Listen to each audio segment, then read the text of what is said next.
Chapter 7, A Stowaway. We sailed out the inlet into the quickly rising sun and a decent surf, whipped up by the easterly wind. My friends held on and looked nervous while I took the tiller. The Magellan plunged and crashed through the waves, sending great sprays of salt water over the bow. But I wasn't worried. The Magellan was a good boat, and I had sailed enough times on the Atlantic Ocean to respect its power. As long as we didn't get stuck in the Gulf Stream, there wouldn't be any trouble. The Gulf Stream is a strong current of warm water that pushes north from the Gulf of Mexico. It's hard to sail south in the Gulf Stream because the fastest moving water travels north and can push you off course. Personally, I thought Louis wouldn't mind getting stuck in the Gulf Stream, which is famous for its fishing. Uncle Will, Papa, and I had fished the Gulf Stream last spring and caught tuna and sailfish and even one huge fish that was bigger than Papa. Uncle Will called it a blue marlin. But on this day, I kept us within sight of the wild coastline and made good time as the wind shifted to the west.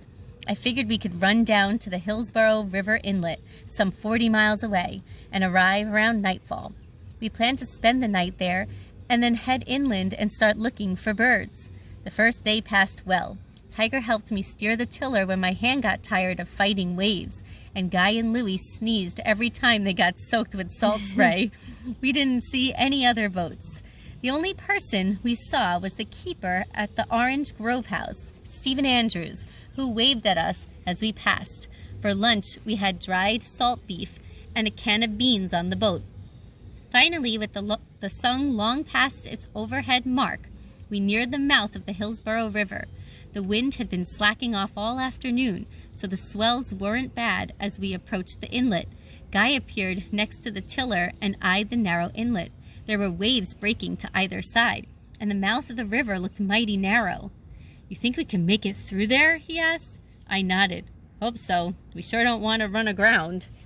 I told Tiger to drop the jib, and we half lowered the mainsail to slow us down.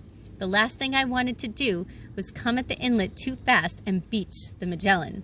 The tide was coming in, so I thought as long as we stayed near the center of the inlet, we could make it. My friends sat on the bow while we rode the last of the big waves in toward the inlet. The water got choppy and brown where the darker water from the river mixed with the blue ocean water, and I realized I was holding my breath as we passed the first sand dunes.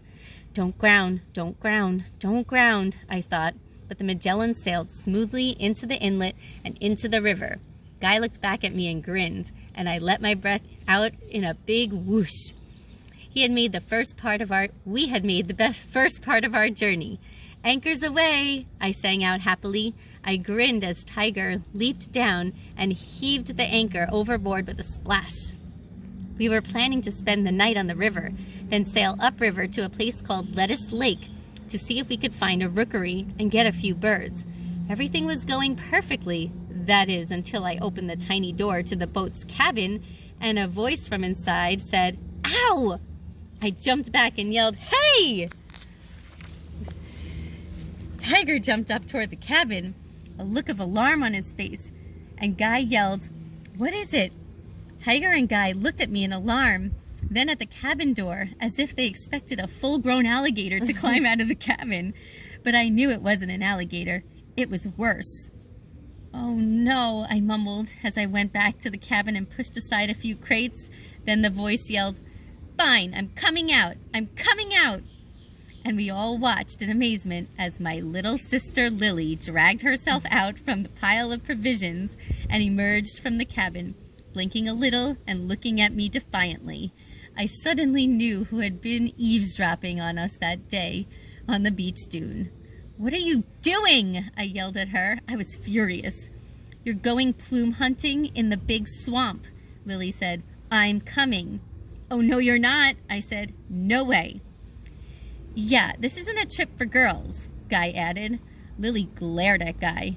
"Is too. Anyway, you can't stop me. I'm coming." "Lily," I said, "Mama and Papa would lose their minds with worry."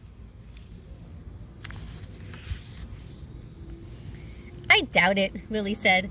"Mama's always mad at me now anyway, and Papa's just trying to sell the island. Anyway, you're going, so I'm going." "But," I started. Fine, Lily said in a breezy voice, then take me home. She looked at me smugly.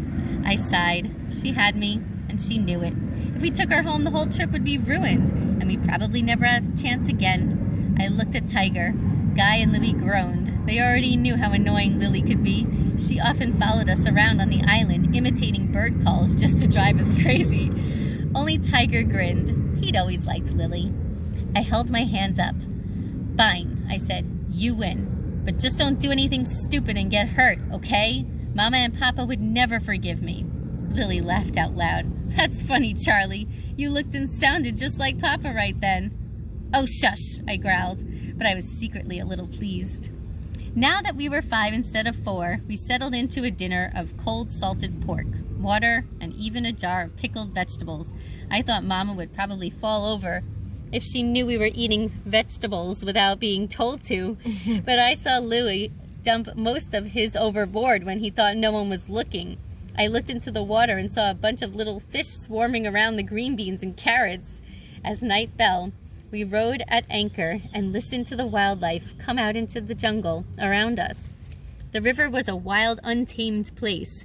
The banks were overrun with mangrove and thick vines, and the trees were covered with Spanish moss.